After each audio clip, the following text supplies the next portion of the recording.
Hi all. Right, let's make a start to the 20th, December 20th. So take allied units from the calendar, put them in the reserve units box. So we're getting 3 armoured units from the 7 Corps and a cavalry unit.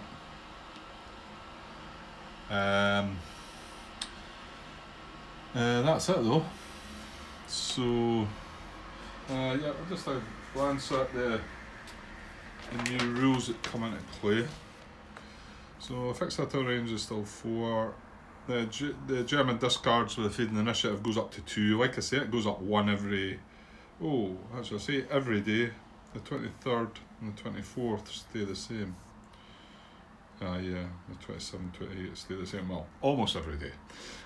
Okay. The supplemental cards is 7, which is just the same as the previous day, and the hand size is 6, which is just the same as the previous day. And we get 3 new rules come into play. German IP placement, so anytime a German corps or division activates and they don't do anything and they're in an applicable hex, they can build an IP. German fuel checks come into play. Now, they have a fuel marker in the 20th box, so I think that means that they're going to ignore fuel checks altogether. And then replacements come into play as well. And then the big one down the bottom, we've got victory conditions, so less than 11 victory points we get a strategic win. Well, that's not going to happen. The one we're more concerned about is greater than 40 victory points is a strategic loss for us.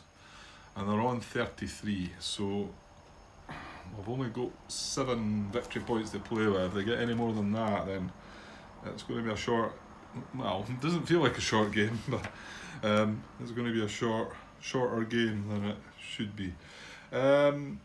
Okay, so just glance at that rule. What did I say it was? 13.5, the fuel. Just wonder if something happens regarding that fuel marker just now. It is in the calendar box. And remember, I accidentally got the one out of, I'm not going to pronounce that town's name. That one out of there, and I'd put that in the 21st box, but then we had to retrace some things there, so that's not been taken as of yet. I mean, there's pretty high possibility they might take it. They've got units all round about it, so they might take it. So it was a 13.5. Let me glance at this now. Yeah, it basically comes down to if the current calendar date has a fuel depot marker, which today does have, do not conduct fuel checks for German units throughout the day. That's really strong, so they're just going to ignore fuel checks right through this day because of that marker. So, yeah, not so good. And now they get 2 reinforcement units. The first one from the 53rd Corps, a mechanised infantry unit, and then an infantry unit from the 57th as well. But we won't get them down obviously until the army group card comes out, so we'll see how that goes. Okay, so back to the start of the day. So we've done that. Now we've no allied units that we can deploy that are delayed by 2 days, so there's none of that. So card prep phase, right, Germans is nice and easy, we just shuffle this up. Nothing gets added yet. And then we're going to do, well, the fade initiative, but we've got to prep the allied cards first, but I'll shuffle the German cards up first. And then the allied cards, well, I've got some reinforcement cards, obviously this is for 7 Corps, so that's dated the 20th. So they've got a primary and a supplemental, and then the division card, and then we get the 21st army group card as well on the 20th. So these go, what is it, the primary, there's only one primary one, that goes face down in the draw pile, doesn't it? and face down in the available supplementals, they go in there. But then we're then going to shuffle them. So that's the supplemental shuffled. So of the 10, there's 10 supplementals, we'll draw 7 of them, so I suppose we could technically leave the 3 cards that we've just put in there, but it's unlikely. And then these discarded supplemental cards, I'm just checking their supplemental, just in case I put them in the wrong box. No, that's good. And the 7 supplementals that I've drawn go in the draw pile, and then all the primary cards, the 4 primary cards, they go into the draw pile as well. We give this a shuffle and then draw our hand size of 6. Okay, that's me drawn, shuffled up the draw pile and drawn my 6 cards. There's 6 cards left in the draw pile. I'll just show you what I've drawn. Okay, here we go. 1, 2, 3, 4. I was looking for the 7 core, wasn't I? I think I would have liked to have seen 7 core and got the units out. Well, it's not going to happen, so...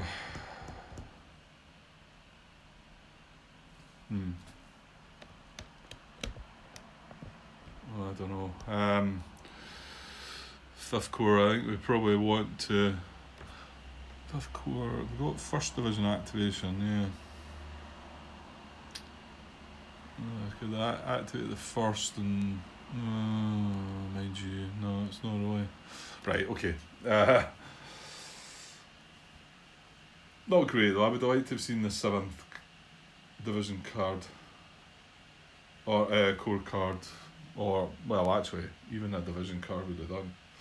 Right, okay, so that's all the cards drawn. So now, fading initiative for the Germans, and it's going to be 2 this time. So we discard the top 2 cards of the draw pile. I'll move the camera across.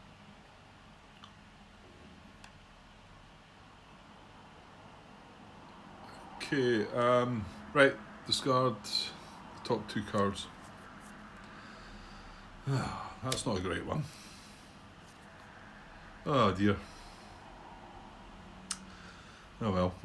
Didn't really hit anything great there, did we? The 80 and the 85th core, and one of them was only a division. Oh well, that's what it is. I'm just looking, I don't think we've got any air power events at all. No, we don't. So, we're not going to be able to stop the German first impulse, so it's kind of worrying. Okay, again, we just need to deal with that. Okay, so on the supply phase now, and the first one's generating German detachments. Not one of my favourite parts, but okay. Let's go and have a look at how that goes. Okay, I'm not going to bore you by going over this again, and I'm just going to look to see if any new detachments come in. Need to be both in German ally supply, and then you put a new detachment when 2 that needs to be both in German ally supply as well.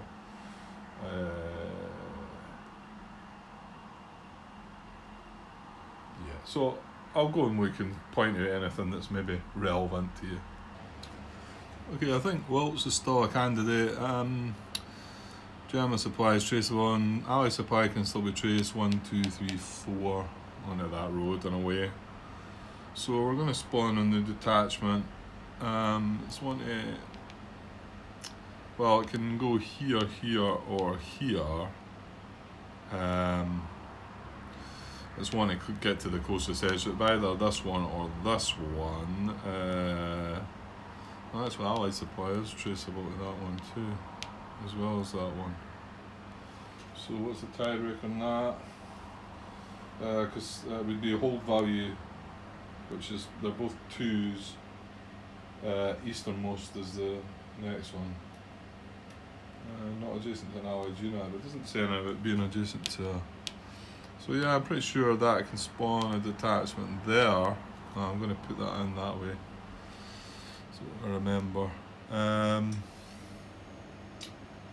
think that's right. Okay, and this one that was spawned before from Wilts is going to spawn a new one too. Probably here, I think. So again, it's the only hex within 2 that's the furthest south. Obviously, this one would work too, but this one's closer to this map edge, which is the first priority. Yeah. And Allied supply is traceable to that, definitely. German supply. Yeah, that's fine as well. Okay. So just come back to have a look at this. I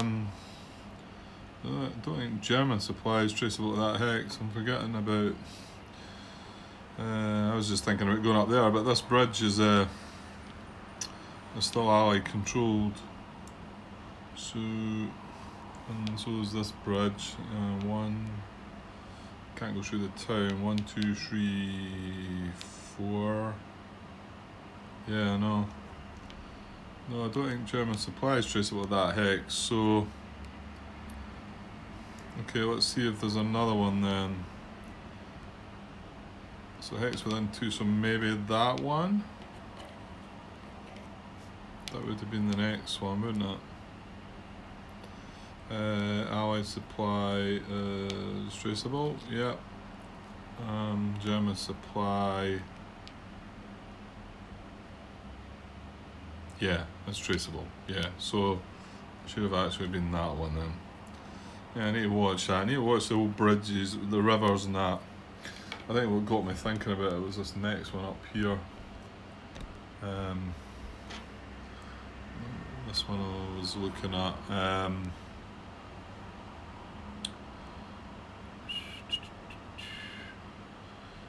Yeah, I was thinking, obviously, Allied supply and German supply is traceable to that, so we're looking for one within 2, so that would be the one we would want. But tracing German supply to this, we can't just come across here, we'd need to go 1, 2, 3, 4, does that work? Yeah, it does actually. Yeah. So I think that is good. So that was that one. So this one's next, which I think Allied supply is traceable as well. Remember, detachments count for they exert zone of control when we're checking this. So you got to watch the detachments too. And this one's just been placed because the way I'm checking them. So this one is. German supply, Allied supply, yep. So within 2 now, it can't go adjacent to an Allied unit. So, don't know if German supply traceable to that. 1, yeah, it should be.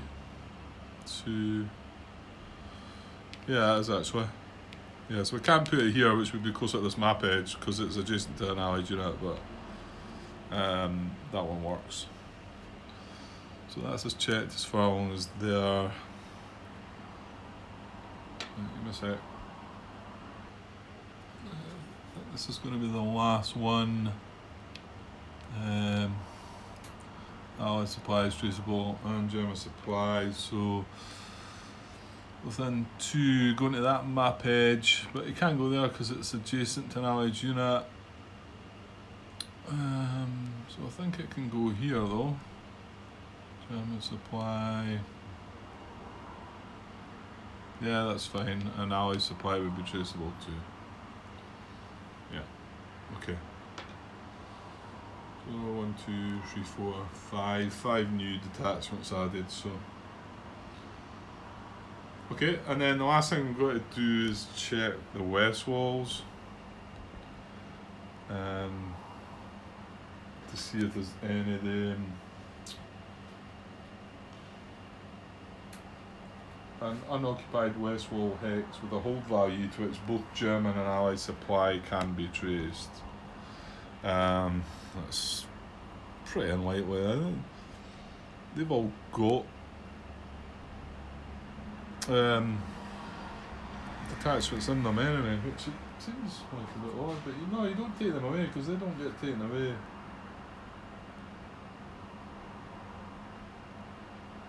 Maybe it's just something that they just stay there.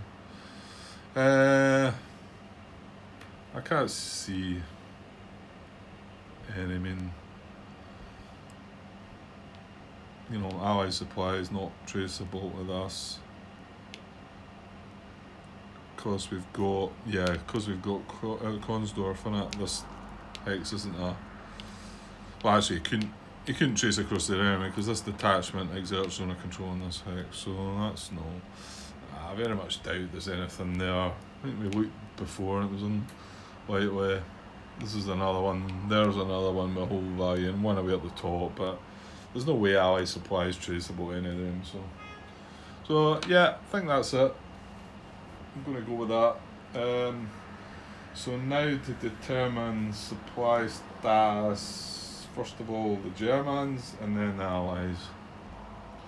Yeah, just checking German supply status. I thought this unit might have had an issue because he's adjacent to this Allied stack here, and this Allied unit's here too. So you can't trace through here because these still have zone of control. You can still go 1, 2 onto this road and then down, and then down and away, so there's no great issues.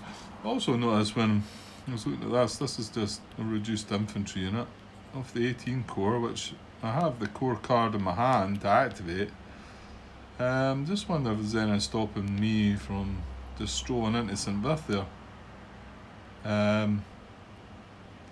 There's a detachment there, but as soon as we activate them, we get to remove the detachment. This guy's probably going to be out of supply, but I think I can still move, or I'm jumping ahead of things here, but yeah,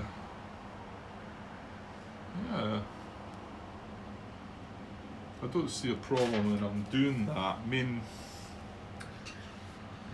He's still not going to be able to trace supply from that town though, so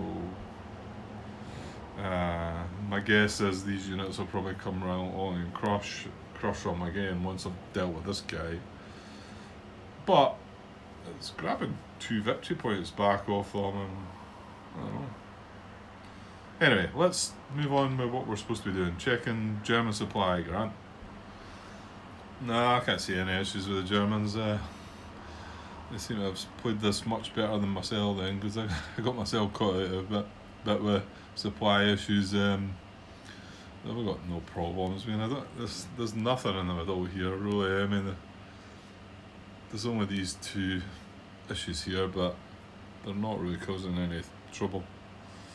And all these guys can trace. Yeah, there's not a problem. I can't see anything. So the Allies, however, they're going to have some issues, so I'll have a look at them.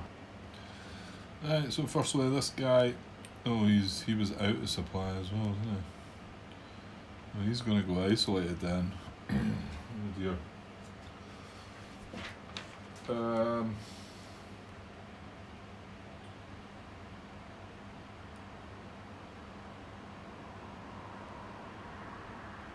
Yeah. So he's going to go from out of supply to isolated.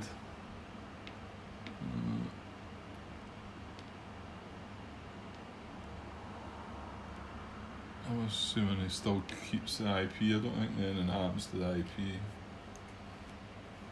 He probably can't build an IP, can he? Well, actually, that was an out of supply issue. The unit may not build an IP, may retain a previous one. Isolated has no zone of control. Infantry may move or retreat only 1 hex. Mechanised may not move or retreat. May not exit an enemy zone of control. May not enter an enemy town, city, and may not cross an enemy bridge. So yeah, they're in all sorts of trouble. That's the sort of thing I could send air supply into if I had an air power event.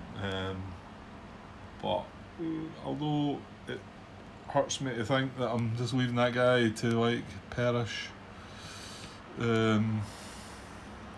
Unfortunately, you've got to think of the bigger picture, haven't you? However, okay, let's move on. Right, well, while we're up this way, yeah, this unit's surrounded, so he's going to go out of supply from low supply. Well, I say this unit, that's a stack. That's more worthy of saving if we could, but I don't know.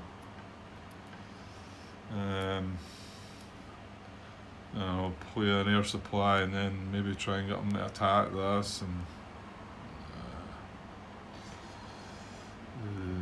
I don't know. Right, and then this unit here, although he looks like he's got lots of space round about him, he's not surrounded. He still can't trade supply though. Yeah, because the bit gap down here, there is a 1 hex gap, but it's he needs to get on the roads, and this road's not, he's just not gotten out really, so I'm afraid he's going out of supply too. If you can find the marker, here we are. So yeah, like I said, but he can still move. Like I say, he could move into town. It's like, whether it's doing him a lot of good or not, I don't know. Maybe move him into town, play air supply on him, and then he's in the town. But I mean, he's reduced as well, isn't he? Yeah, well, we'll see. Okay, so might as well look down the bottom here. Okay, this is part we've done something about anyway, at least. So this guy was in low supply, but he can trace into there for 1, into there for 2, and then he's on this road over his own bridge over there, and he can actually just come down this road or go down through R1. So he's back in supply, so that's good. And then same with this guy. We eventually got him to retreat after it was a mistake we made. Was that the one John picked up where we missed the combat engineers and ended up he took a D3 result rather than a D2, and no, he was always going to take a step loss. He ended up dispersed, wasn't it? Anyway, he can now trace supply, so he gets to remove the out of supply marker. So that was a better result there. Right, let's see if there's any other issues there. Well, we've got Bastogne, haven't we? Yeah, Bastogne. They're surrounded in Bastogne, so we've got an 8-core unit in there and 2 12-core units. In fact, there's the 2 different cores now, but it means we can't. Yeah, we need to find somebody else to attack with. That's not good. That's quite troublesome, actually.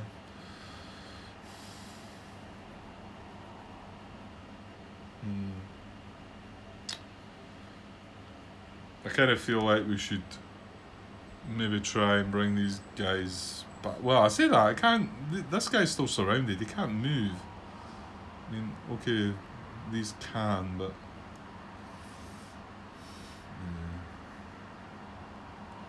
just starting to worry about now Bastogne being. I mean, there's not a lot of units around Bastogne, but they're more than. Well, they are going to sit there. They're not going to not unsurround that guy. So he's going to sit there. He's going to become out of supply next turn. That's the 21st. And then isolated on the 22nd. I suppose we've got air supply options there as well, but we need to try and help him out. Feels like we're waiting to the 22nd we get a load of reserves. 22nd and the 23rd are really good for us. It's a long way away, but okay. Right, anyway, let's move on. I feel like all the other allied units are okay. They're all on the right side of things. This guy in Ufe is still okay. I think he's going to be threatened. I was forgetting that's 5 victory points as well. No, I don't know about your confidence about them not advancing much more, Martin. When I look at what I'm seeing here, I don't know. Maybe you've not seen. Yeah, you wouldn't have seen the last part of the video anyway. So maybe it gets worse. Okay, so no more allied units with supply issues. So here we are. Now we have allied air interdiction. I can play an air power event to discard the top 2 cards German deck, skip their impulse. Well, I don't have any. Just double check. No. Right, so no air power, so I'm not able to do that. And then we're on to the first German impulse, which kind of scares me.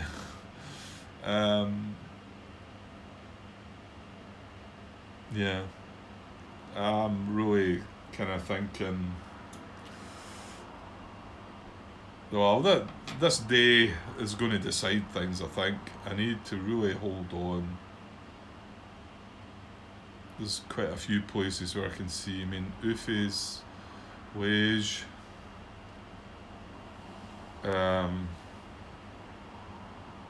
To an extent, we need to worry about Bastogne. Maybe we can hang on to Bastogne. I mean, I don't think they're going to take Bastogne with what they've got. They're not with what they've got. So, maybe I just need to accept the fact that I'm going to be in low supply and then out of supply. As long as I'm still, I think when you get to isolated, that's the problem. Okay, that's went on quite a bit. What do you know?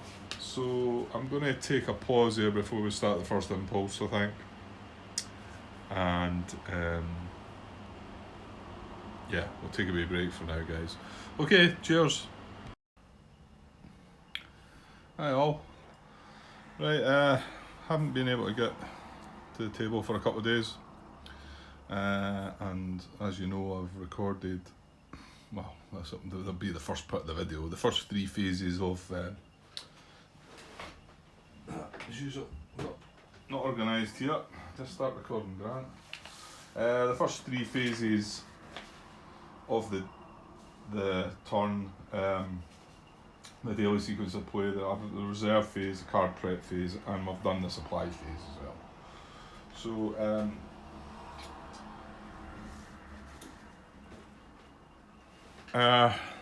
but it's also maybe just as well, I think I mentioned in some comments that Martin got a reply from some of the questions that he had asked John Butterfield. Just got them yesterday, the day before, and he came back and answered all his questions, and some really interesting answers to the things that he's asked, and most of them have been involving this actual playthrough. Yeah, some interesting answers. So that on top of another wee knock-on effect mistake, and also one of the answers that John supplied will alter an alteration that I made and at the end of, I think that was at the end of the 19th. I tried to get it finished. I wasn't going to upload that video because there was 2 or 3 things, that move in particular I was kind of concerned about, and then part of me wishes now I had waited, because the answer that John's gave turns out that we're going to have to rewind that one as well. And also with that, there was a knock-on effect on deploying these units that John Brown picked out, that if you remember, I had this town, well, I had that town, took control of that as a German town, and then it was a mistake that I'd made. So I came back, and obviously this is now an Allied town, and you can see I've just deployed the reserves right adjacent to the town, forgetting about it being an Allied town when I thought it was still a German town. Anyway, so I need to rewind that a wee bit. But I thought I might just, with this video, just go through these questions and then add that on to, and maybe put these couple of fixes in place. Just thought I might as well put them out there. There's a couple that I think Martin's asked for a sort of follow-up to the question, just for confirmation. It might take a while for John to come back and confirm them, but I think we've got a good insight into what was all meaning. So right, I'll go through the questions. About 12, 11, is it 11 or 12 questions I think he's got? So hang on. So the first one was one that was talked about before. Well, his question is, if the combat tactics on the support card is identical to the combat tactics you draw, you don't use the former 12.3. Is that also true if the support card is an army card where one of the combat tactics is identical but the other isn't? So, I don't know if I read that right, did I? If the combat tactics on the support card is identical to the combat tactics. Yeah, I think so. I think I did. So, but what that's meaning is, I draw a combat tactic, right? It's combat engineers, right? I then look at the support card, and if combat engineers is in the support card box, then we don't play it because we've already got combat engineers. Well, what if we drew this card? Now it's got combat engineers, but it's also got artillery and assault coordination. Now, I mean, this came up initially way back, and I had asked the question, and Martin had answered that he felt that because that was combat engineers and there was combat engineers here, you wouldn't play this as a support card because it's actually got that identical combat tactic. And I thought that was a bit odd. I thought, well, you know, you're getting artillery and assault coordination as well, you know, and whether this is maybe a bad example, or let's just say that was a combat tactic, and that was in the support card box. You've got artillery and assault coordination. Well, you're not going to get artillery. You're not going to get the benefit from artillery. So, and Martin's initial view on that was that you wouldn't use that support card because it's got artillery in it. Even though it's got assault coordination, you wouldn't use it. And I thought that was a bit odd and argued the case a bit. And then, so we came back to this playthrough, and Martin had a wee change of heart and thought that you would apply this. And I was good with that because I felt like that was the right way to go with it. However, Johns came back and said that the rules as written are not clear on this point, so I am choosing to be consistent with enemy action Kharkov. In order for any of the support card's tactics to be applied, all tactics on the card must be applicable. If any tactics are not applicable, then none are applied. So there you go. So obviously enemy action Kharkov has something like this built in, whether it's actually in the rules and tells you can't do it or not. So that makes sense. He does say that it wasn't that clear in the rules, so I think we were all worthy of scratching our heads and wondering what should be best and how it should be. So if I play this for a combat tactic, and this is the support card, then that card wouldn't be played at all. And the same in the first case I showed you. If we had combat engineers and that was in the support card box, then you wouldn't play that army group card. It would stay in the support card box because combat engineers is there. You've got to be able to play all of the combat tactics in the support card. And clearly, if this was the combination, this was your combat tactic, this was in the support card box, yeah, you would play it because you're getting combat engineers, you're going to get artillery and assault coordination. So you're going to benefit from all that's on the card. And Martin's point about that was that he felt like you should play it, like in this situation. You know, he came back and said, well, maybe you should play it even though that it feels like it's wasting the card. And it is really, yeah. I mean, you're getting an extra chip pool, but, you can be wasting it, especially if it's like, I don't know, well, I guess it could depend on the circumstances. If you're getting assault coordination, it's not really bringing it in to the battle, and you're getting it twice, it's not really doing anything. However, so that one's cleared up, which is good to know. Okay, the second question was, I've had to put that cooler on in my back, by the way. It's really warm in here, so hopefully it's not too noisy. I don't think I noticed it much when I've had it on. So. Okay, so question 2 was, when German units are advancing after combat, one secondary priority is towards army objective, 12.83. If the attacking units have a core objective, should that be used here, or do they also want to advance towards the army objective?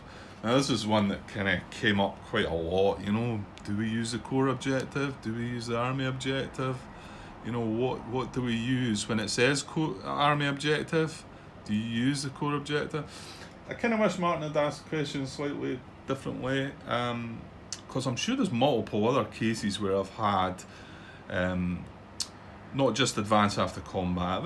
Maybe that's the one that's sticking out that does seem to be the one that needs the answer to. And it's an interesting answer, because John said you use the army objective. Core objectives apply to movement, not combat. And I find that a little bit odd. I know advance after combat is part of combat, but I've always considered it as movement. If you look at a lot of rules, advance after combat is still movement. So I'm a little surprised at that.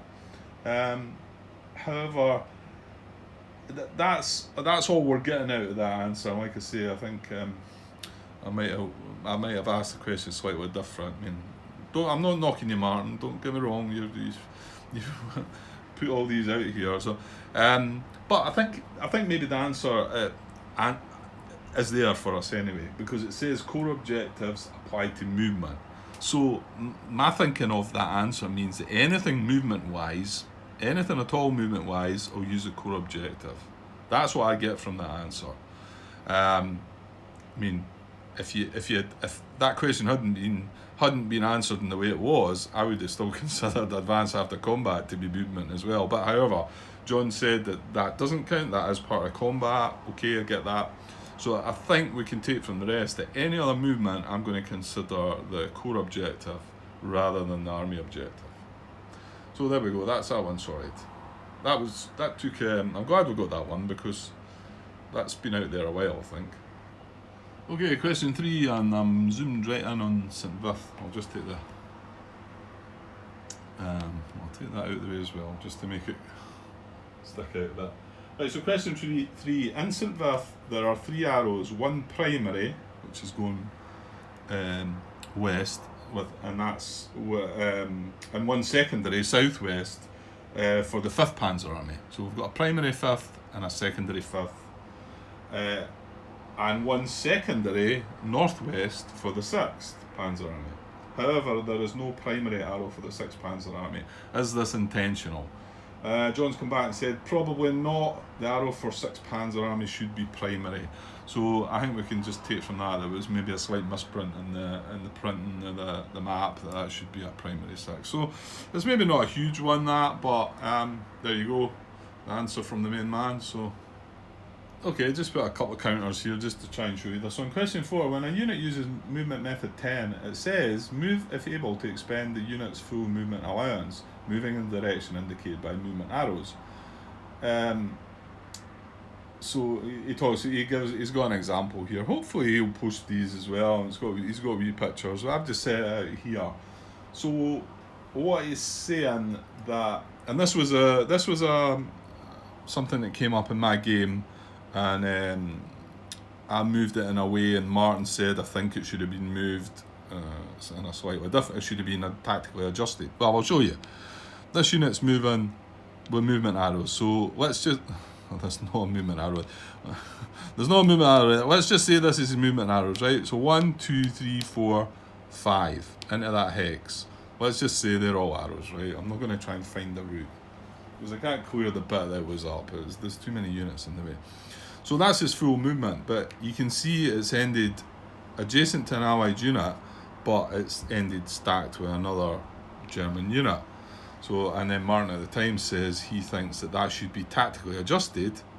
Now, it can't reach this hex, it can't reach any of them, but it could have reached this hex. So it should reach there and then be tactically adjusted back to there so that it's in an empty hex adjacent to the same allied unit. And John's just plainly said, yes, that's correct. This is Martin has said that the unit would move to here and then tactically adjust to move back to the empty hex here. And John said, yeah, that's correct, which is pretty interesting for some of the stuff that comes up later, because kind of my view on that, and initially when I seen it was, is it moving its full movement allowance? Because that would only then be 1, 2, 3, 4 movement it's making. But is it? Does it mean that it's actually moved 5 and then adjusted back? I don't know. I mean, because the instruction is it's got to use 5 movement. It's got to use its full movement allowance. However, he's come and said that, and I quite like that one as well, though. And Martin was right about how he read that one as well. So, I'm good with that. Like I say, the question later on, I think it's 10 or 11. That's kind of big one. Okay, so that's that one sorted. Okay, question 5. I'm glad they asked this one because this one's been bothering me a bit. A German unit that is surrounding an allied unit can find itself in the following loop. Impulse 1, movement method 3, to move adjacent to the unit it is causing surround to. Impulse 2, another movement method, typically movement method 11, which is move adjacent to move closer to army objective, to move away 1 hex, and then impulse 3, movement 3, to move adjacent to the unit, causing it to go in and out, like a situation that we had a couple of times, which I mentioned. And then he says, we both assumed this is just an unfortunate coincidence that happens sometimes, but that we are reading the movement methods right. Are we correct? And just to show you, I've made a wee example here. So we get well, this isn't starting with movement method 3. So let's say this unit's surrounding. They're all surrounding this unit. This unit wants to move away, but he's surrounding it. He's moving closer to his army objective. It's up that way, right? So he can only move 1 because he's got to keep the surround, and this unit's still surrounded. Okay? So next impulse, this unit activates again, or whenever it activates again. Movement method 3 says that a German unit already causing an allied unit to be surrounded, but that is not in a hex adjacent to that allied unit, moves adjacent if possible. Well, this is the only unit that's holding this hex in zone of control, so he is the only unit that's surrounding this unit for this hex. So he would then move back in there, and then we activate him again, and it could come that it's movement method 11 again. He moves 1 away, so he keeps kind of bouncing back and forward. So John came back and said, yes, this seems to be an unfortunate loop. My thinking was that moving adjacent to the surrounded unit would create a high probability that the surrounded unit would be attacked, thus ending the loop, which makes sense. I mean, there's a good chance that that would happen and the unit would be attacked. It says, but I guess there are situations where the attack check fails, and that's fine. I think we just came to that conclusion that it would go out and in until maybe this unit gets destroyed, or until something else comes along, and then that releases that unit. But it was good to get the answer, and it makes sense, that one. That's fine. I'm good with that. Right, I'm going to skip by question 6 and 7 because I think they're better kept to the end. Question 11. So question 8, and here's a wee situation here. It's regarding surround. So if more than one unit is causing surround, can all of them move adjacent or only one unit? This came up a while back as well, and it's been a bit of a how do we resolve this? But Martin's had it spot on, I believe.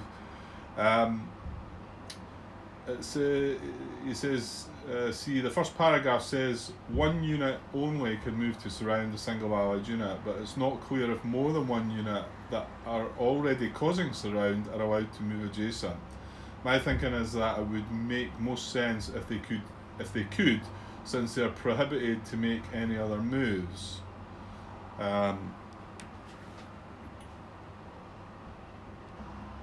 Actually, maybe I've got that wrong regarding, because Martin believes that he thinks that they would move adjacent.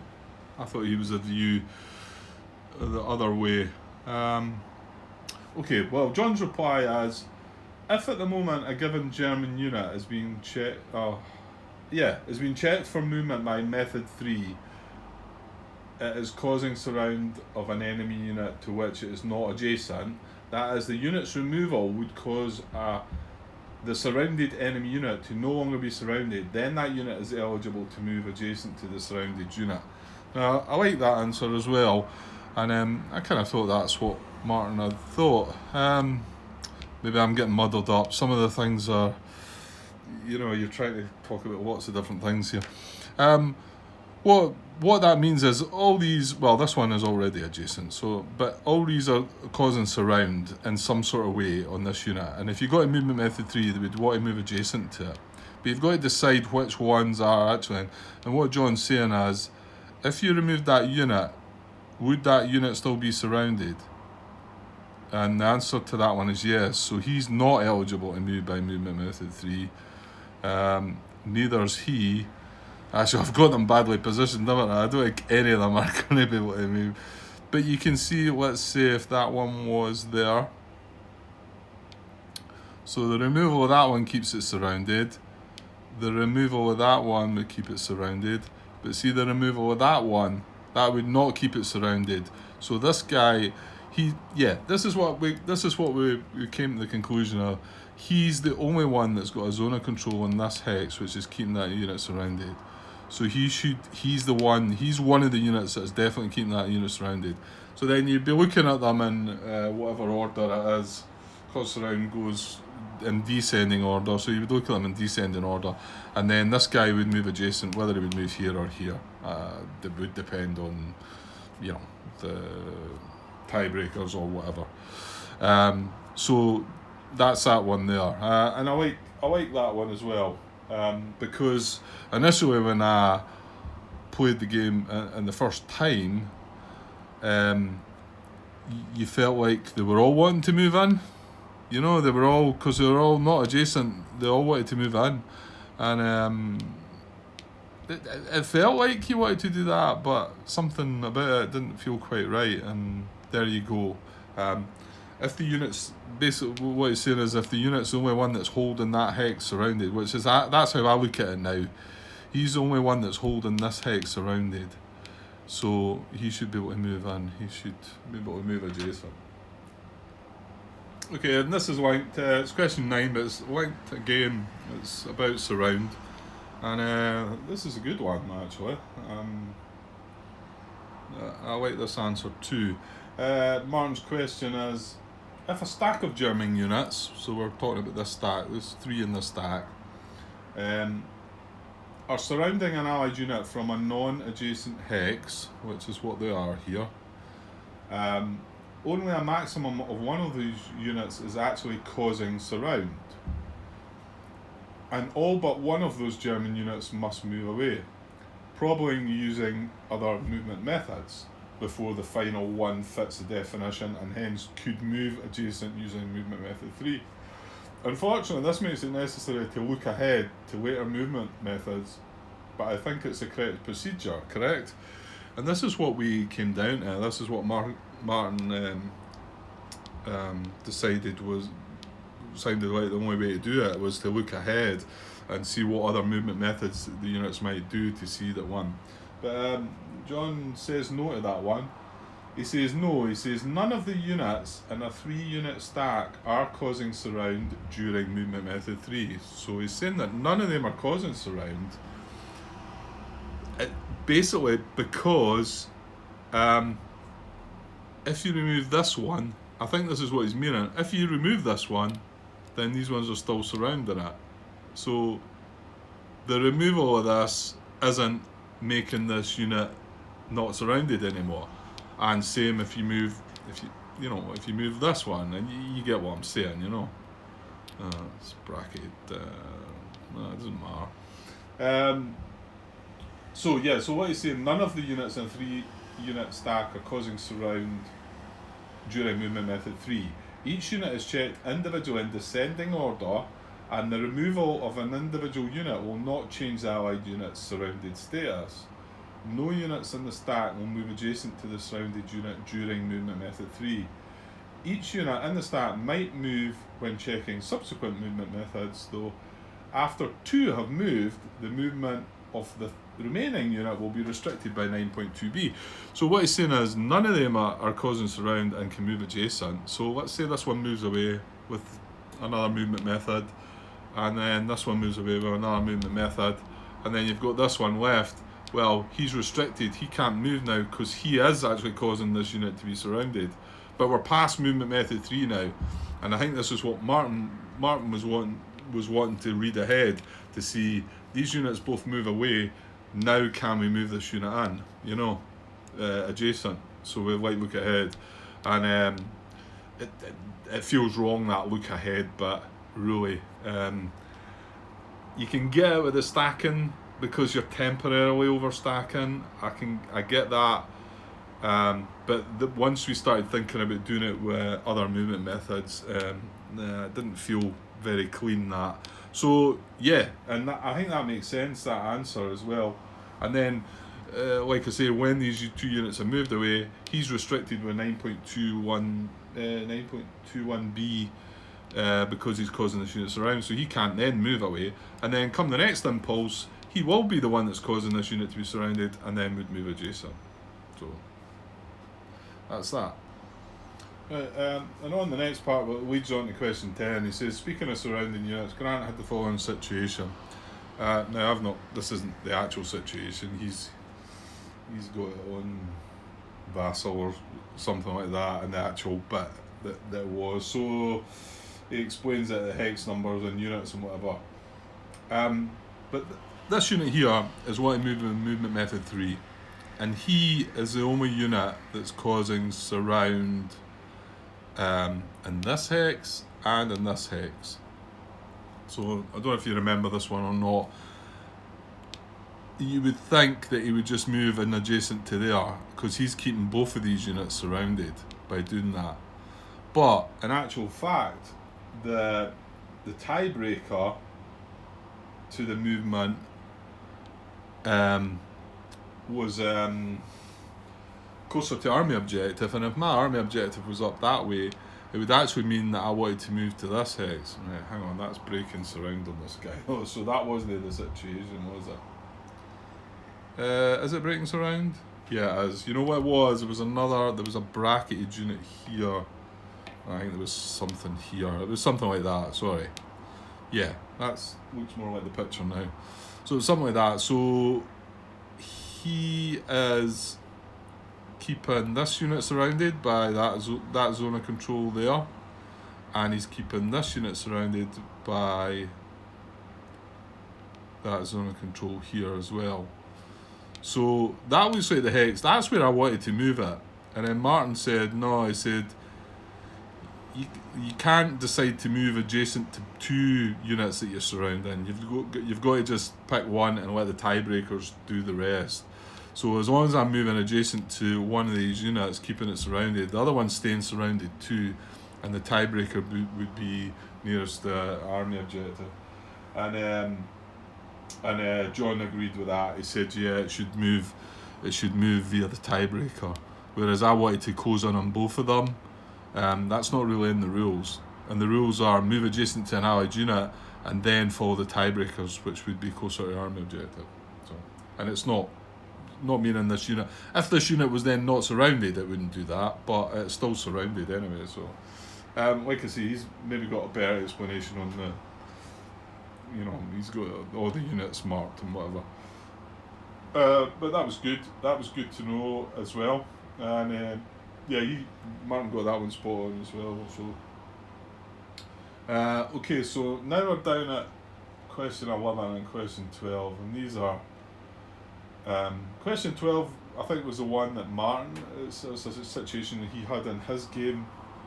I'm not quite sure I understand exactly what his situation was there, but we can go over it anyway. Right, I'm redoing this part again. I'm trying to make this explain this in a better way than I have done. So I've cut the video twice now to try and explain this one. This is question 11 that Martin posted, and it's a big answer to this question, and this is where John Brown's comment came in, which was quite huge, and it's regarding the restrictions 9.21 in the last paragraph that says these restrictions apply to every hex of German movement and advance after combat. So when John Brown brought this up, I was like, oh my god, I didn't realise that every hex was affected, and Martin was also a bit stunned by this as well. I think hadn't really thought about it. So, and the situation, to be honest, John didn't bring it up within this situation, and Martin, and I think this is what was throwing me a bit. It was another move that I'd made that John had brought it up with, but it also affected this move, right? So I'm trying to recreate this in a simple way. Hopefully Martin will post these in BGG and you'll get a better read at it if you're at all interested and can't understand what I'm going on about. This unit is holding this town that we've got. So Allied supply is not traceable this town, right? So, and we're going to move. We've got the chance to move this unit. So the supply trace. Just imagine the supply trace is coming up and it's coming back down again. That's the way it's got to go. It's a sort of circular route. That's the way it can trace supply. But I'm going to move this with my arrow movement. So I go 1, 2, 3, 4, 5, and the hex that I actually end in is blocking this trace for supply. So once I end up with that unit there, this town is still not traceable by Allied supply. So I think that's great. That's a great move. Now I think, is it possible while I'm trying to move it other ways, there's certain other moves that maybe do enable supply to that? I can't recall, but anyway, the important part is that I can move that all the way to there and this is still not traceable by supply. Then when John Brown brings up the comment regarding every hex of German movement, it gets us going, oh no, and like I say, it wasn't this one he pointed at, but this one is affected too, and this is where I end up moving the unit back, because I then realised that when I move this unit, the 5 movement, as soon as I go 1, 2, I think it is, something like that, I've moved 2 in my 5 movement. And if we have to check every hex of German movement, Allied supply is now traceable by going up and around at the moment. So that makes it look like this move's illegal. We can't do that. Even though that when we reach here, Allied supply is not traceable, if you've got to check every hex of German movement to check that. Now when John brought this up, I was like, oh, you're joking. And I was like, that's like, and I did think, that's adding an awful lot of more work about checking this and checking that. And then afterwards we moved on past that and I thought, maybe it's not as bad as I thought. And there was the incident that John picked up was, I had moved a unit in a specific way to grab a few detachments, but while I was moving that unit, if I was checking every hex that I moved into, I was breaking some restriction. And this is where John Brown actually picked it up. It wasn't the move that Martin's shown you here. But I then backtracked with that, saying, well, I can't do that, because as soon as I move to here, Allied supply is traceable at that town. Now, I'm not finished my move yet, but Allied supply is still traceable because we're checking every hex. Well, so this was a big question.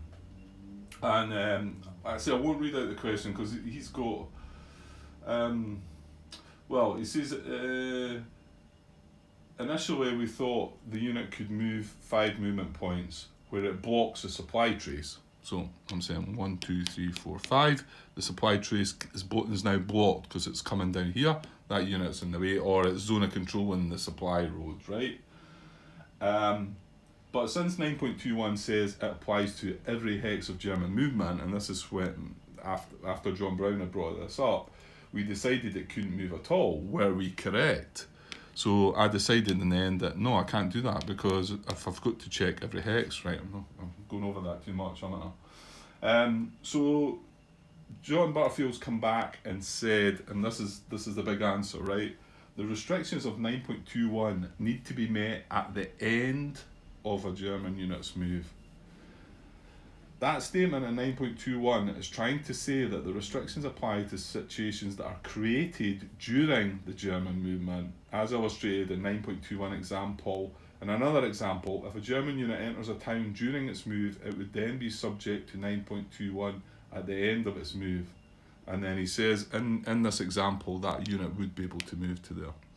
So, I mean, John Brown brought this up, and I must admit, when he said it, we were all like, oh no, yeah, that's what it says. So I'm not knocking him for bringing that up, because it's kind of worded kind of poorly, really. You could quite easily see how John Brown's read that, and then when he mentioned that, both me and Martin sort of said, yeah, that's what that says. It's every hex a German movement. But what the intention of this rule has been, that what he means is, see when we move into there, as we're moving along, we would then have taken another town, right? So we've went 1, 2, 3, taken this town, 4, 5. Now again, we don't need to check this just now. 4, 5. We've ended our movement. Then we need to check if there's a restriction being broken. So that's what it means, every hex of German movement. It's moving through other towns and creating situations. Whereas at the end of the movement now, so say we've done that, right? We moved 1, 2, 3. Okay, we're taking that town. 4, 5. So if we move that with arrows, we now check to see if there's any restrictions broken. Now this unit here, the supply trace for that is now blocked because of this unit. Like, this is the move I wanted to make. As we went through this town, right, if that's created a situation where supply can now be traced, like it is right here, ally supply can now be traced to that new town that we went through, then we can't make that move. Then we've got to go back, and we can't go through that town. And it stops the move completely. That stops the move completely. You can't start it and stop it. And of course, Martin brought up this latest one that I had moved a unit. Well, I was wanting to move a unit adjacent to. Let's say this is in a VP town. This guy's in a VP town. I had wanted to move this unit adjacent to a VP town, but with movement method 2, move to a hex both closer to a unit's army objective and adjacent to an allied VP hex. Allied VP hex, sorry, not allied VP town. So I'd wanted to do that, and I seen I could do it. 1, 2, 3. But I then noticed that I was breaking a restriction. What was the restriction? I think it was the same, was it not? Was it allowing supply to a town? So because of that, I said, okay, I can't do that. Full stop. Now, then Martin came along and said, well, no, hold on. You can start that move and you can go so far. So he was suggesting that I could actually maybe get to maybe that hex, but not quite that hex. So I was starting the move about moving. I didn't like that when he came back with that one, I have to say, because I felt like the method is move to a hex both closer to army objective and adjacent to an ally VP hex. But it threw me all to pot, and I was like, oh, I wasn't sure, because I know there has been some talk about movement methods that can start and then finish, like the one we're talking about. You move with movement arrows, end up adjacent to a unit, but you're stacked to another unit, and then you can bring it back because of the tactical adjustment. Well, I get that one, although it's slightly similar. But anyway, what John has then said after that, he says, in any case, a unit will move by method 10 only if it can spend its full movement allowance and its move ends in a hex that doesn't violate any 9.21 conditions, including conditions that were created during the move. Like I just said, if we had created this town when we were moving, we ended up there, this town's alright, we've blocked the supply for that town, but all of a sudden there's ally supplies traced to this town. Right, can't do it. Can't do that move. that's, you can forget it. It's not happening unless you can move the arrows a different way. Then it's not happening. And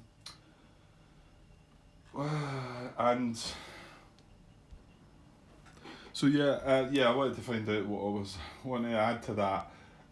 One of the questions Martin wanted clarification when I was sent away. I think he sent these away to John, was basically asking just a clarification that only movement methods that do not specifically instruct a unit to move to a specific hex or to use full movement allowance can be interrupted by 9.21. And I won't read the whole question that he's wanting confirmation about, but Martin says to me, he says anyway, the gist of what John says seems to be that you don't use a movement method if you can't fulfill the instructions. Move adjacent and use the full movement allowance mean just that. So I'm happy with that. I like that because that's how I would have liked it to have been. You know, the one that says move to a hex both closer to a unit's army objective and adjacent to an allied VP hex. If it can't end up adjacent to an allied VP hex, then I don't think that movement method should be used. And that's what we believe that John has said. And the other one, obviously, move the full movement allowance. You know, I always thought that one. I always thought you had to use the full movement allowance. You couldn't stop. But then I think you thought that one too, Martin, to be honest.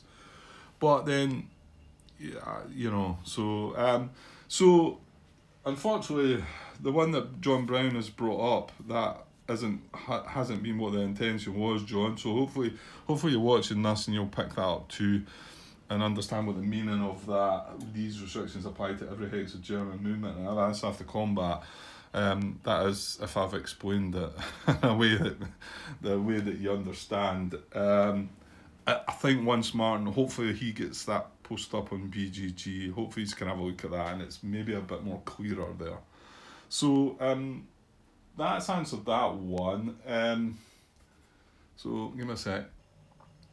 Right, this was question 12 and this was a situation Martin I came across. This wasn't within a playthrough, so I found it a wee bit tricky to understand what he was meaning at first, but I think I've grasped what he's meaning. But the answer that John comes up with is simple, but he then suggests something. Well, he then says that he should be moving to a certain other hex that makes both myself and Martin think, right, I didn't see that one come in. So I'll try and show you. Again, it's better looking at Martin's question here. It says movement method 10 says a unit should use primary arrows unless its move is ended before all movement points are expended due to enemy zone and control or high terrain cost. I take this to mean that a unit will use a combination of primary and secondary arrows to move as far as possible. However, it is not mentioned that a unit should avoid being stopped by roadblocks or movement restrictions. Does this mean that these should not be considered? He then gives his example there, which is worthwhile having a look at, hopefully, when it gets posted up, hopefully. I won't talk about that. John Butterfield's reply is, the things that you mention should be added to the parenthetical list. Is it parenthetical? I'm not sure if that's right or not. List, or I should simply replace the list with for any reason. And I think what he means here is that a unit will move with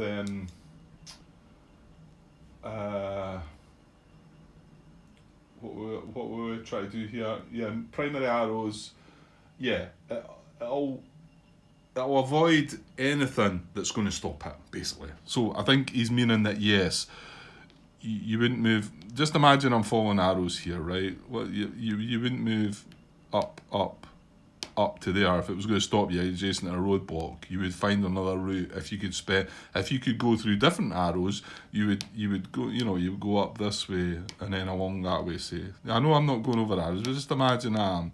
So if the primary arrows were up and then up to there, that would stop him before he's used all his movement. Whereas if you could go primary and then secondary along there, he would go along there until he stopped his movement. I'm going to move that further along just because that's this is the bit that like kind of like was a bit of a bombshell as well. So I think what John said is, if anything's going to stop it, that's part of the list. Anything for any reason, then you should find another route if you can find another route with arrows. But he ends this one by Martin's got a route that he would have taken, which ends on he's still trying to follow his primary arrows rather than his secondary if he can. So he's done that. He's maybe had to go a secondary arrow here along to avoid the roadblock. And then he's went primary again to end up here. And then John's actually said that the unit should move in a different route. And basically the route that John takes is just using any arrows. He's not considering primary arrows, secondary arrow. What he is considering is he ends up with a unit something like it being here. And then his reasoning for that is the unit should move to here because that's going to end up closer to the objective. I assume he says, because it's not shown on the diagram. And I was like, right, okay, it doesn't say that in the rule. It doesn't say in the rules that you would try. But what I think John Butterfield's doing is he's using any old arrows possible to find a hex that then you look at tiebreakers. So if there's a route to here and there's a route to here, using any arrows at all, then you then look at tiebreakers, and the tiebreakers say the first thing they say is closer to the army objective. Well, this is closer to the army objective than what that is. So the route that the unit would have taken would be actually been into this hex here.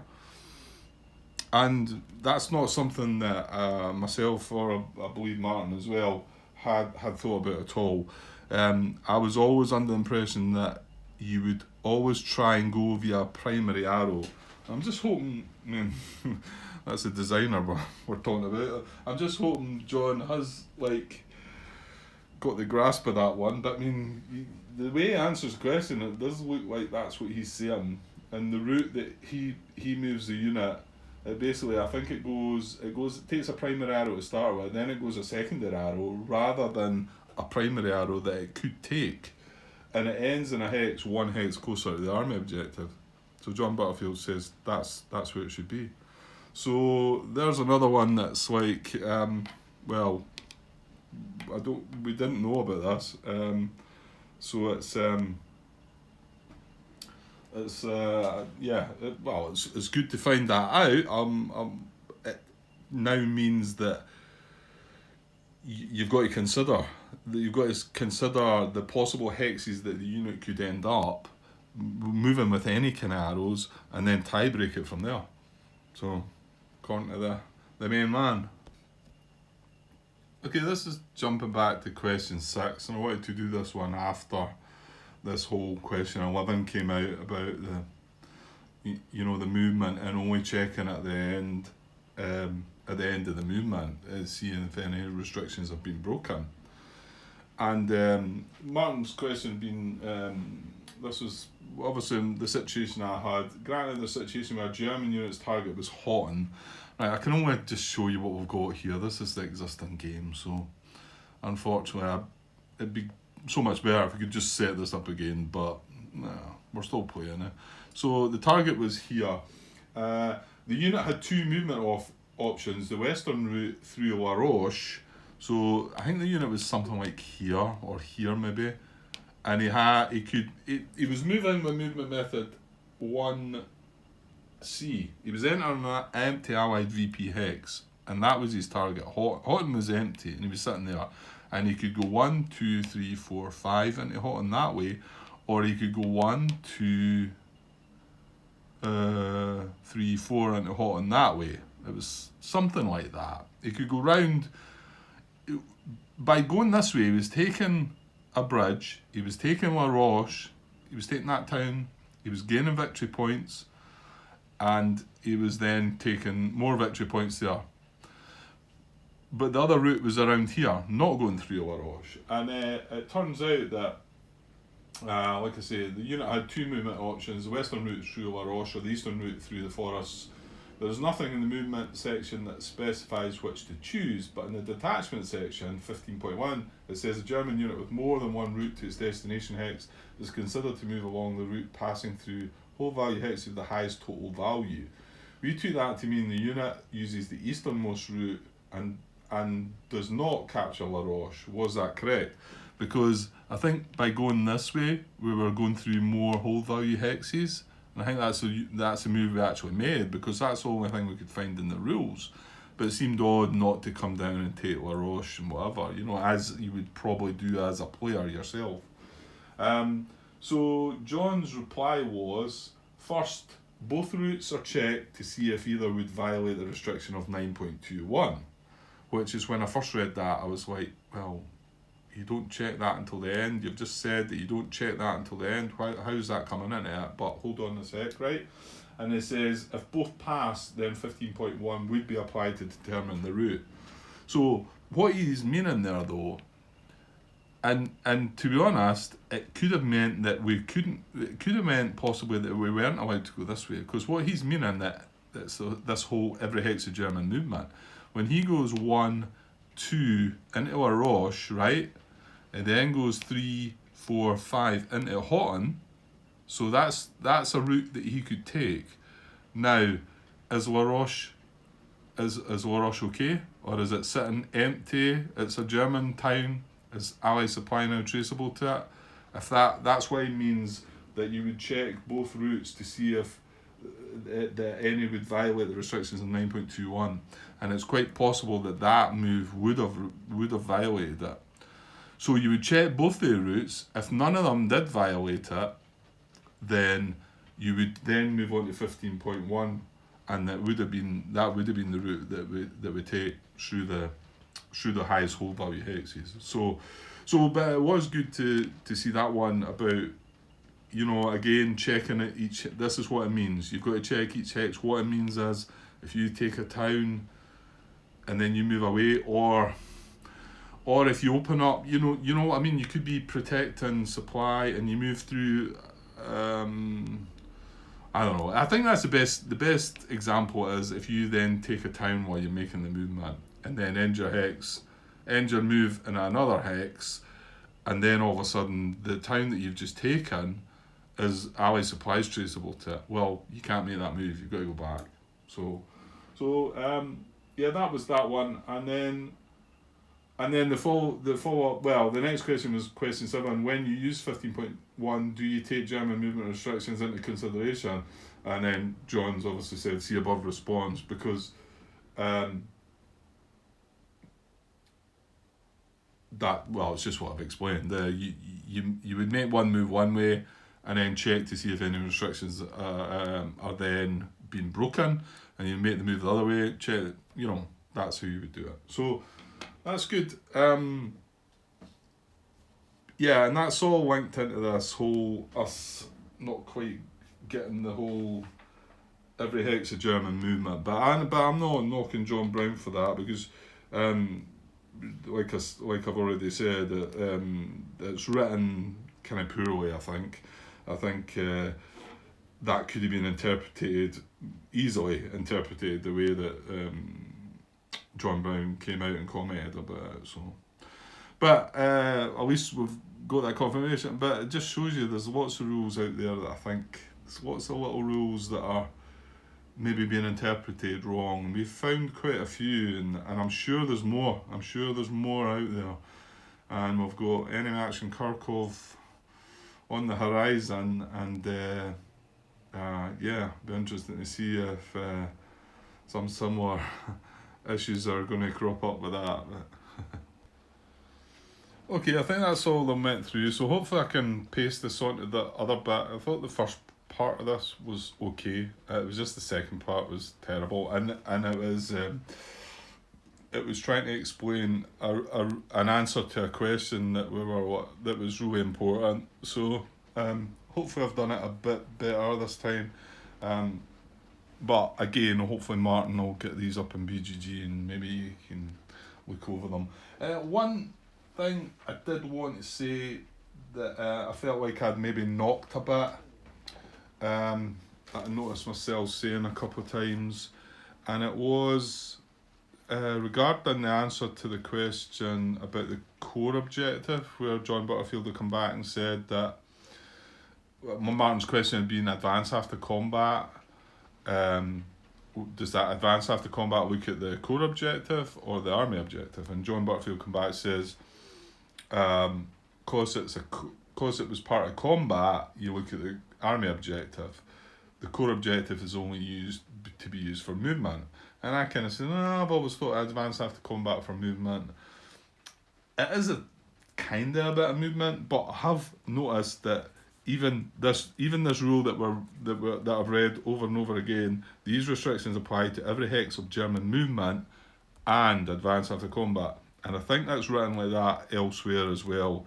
So it's as if to say German movement and advance after combat. So maybe I have kind of picked that up wrong, and maybe it is mainly a combat thing. It's not really a movement, although there is kind of some movement, if you know what I mean. But yeah, anyway, so I felt like maybe I was giving that one a hard time, and I think I replied to Martin when John answered that question saying, didn't really like that answer. I didn't really like it felt like to me it was still movement, but maybe not. Maybe I'm getting that one wrong. And anyway, he's said that. He said it doesn't apply to advance after combat, but it seemed to suggest that any other kind of movement, any movement method at all, now that's how I'm going to treat it from now, any movement method regarding a core objective marker, that's what it's going to look at. It's going to look at the core objective marker if it's there.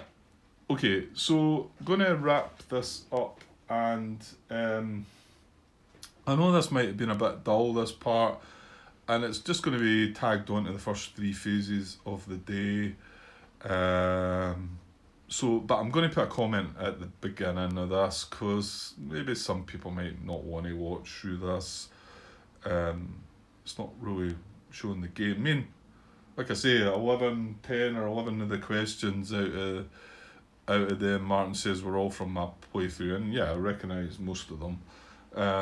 They've all came from this playthrough, and these are questions that have came up, and we do want to get the answer. So I'm certainly keen on getting the answer, and I think by doing this recording, looking at the questions and answers that Martin's got and putting it down on a video, it's helping me understand that as well. So, but I'll put a comment at the beginning of this video, and if you want to just skip on to part 2, because this will be this will be the 20th part 1. So if you want to skip on to part 2 and see the first impulse, then you can do that.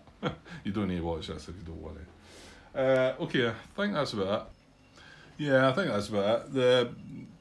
The last thing I was going to fix these couple of errors. I need to redeploy these units, because like we say, they've been redeployed. They've been deployed right adjacent to an allied town, which you can't do, but that was like a knock-on effect from a mistake.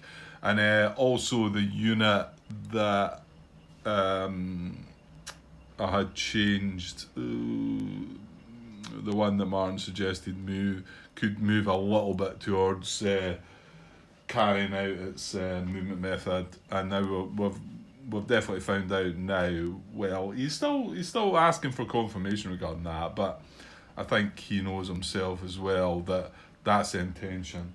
If something says move next to a VP hex or move adjacent, then it's got to end up doing that in the end. It can't sort of go halfway. The only one that comes into it, and whether I mentioned this or not, I can't remember now, because I'm all muddled up on what bits I've recorded and not, is move closer to army objective, because if you consider that, you can move maybe up to 5 movement points closer to your army objective. So you can move 1 and then say, I'm a breaking a restriction. You can move to, you want to get the whole 5 if you can, but if you move the whole 5 and then realise, okay, that's breaking a restriction, you could then just move 4 movement points. You know, you could just move 4 and not break the restriction, and that's okay. But that's a kind of different movement. If you think the movement method is move to a hex closer to, not the same distance from, the unit's army objective. So it's not saying you've got to be spending your full 5 movement points. It's not saying you've got to be adjacent to a VP hex or adjacent to an allied unit or anything like that. It's just saying get closer to your army objective. So if you can't get 5 hexes closer, get 4, get 3, get 2, get 1. If you can't do that, then move on, you know. Okay, I think that's enough. Right, okay, I hope that's not been a bit of a drag, this, but like I say, I'll put some comments, and if you want to just skip by it, you can do. Okay, and I'll be back with a couple of fixes just before it's a German impulse, isn't it? Yeah, we weren't able to stop it. Okay, guys, catch you soon. Cheers.